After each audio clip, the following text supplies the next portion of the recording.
další svorky na místě, posádka plus jeden pacient a v druhém místnosti izolovaný pacient. Děláme to asi tak, že tady bude probíhat zásah. Zprava provedere zásahu, zde štáb provedere zásahu je.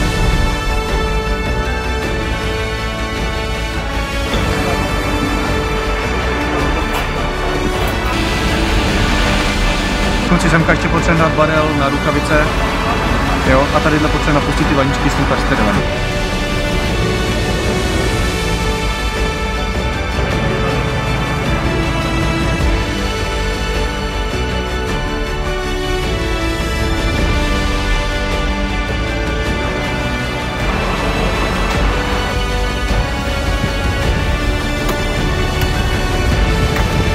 Po kontaktu bude nemocný, který bude do bioboxu, který bude přistavený v chodbě.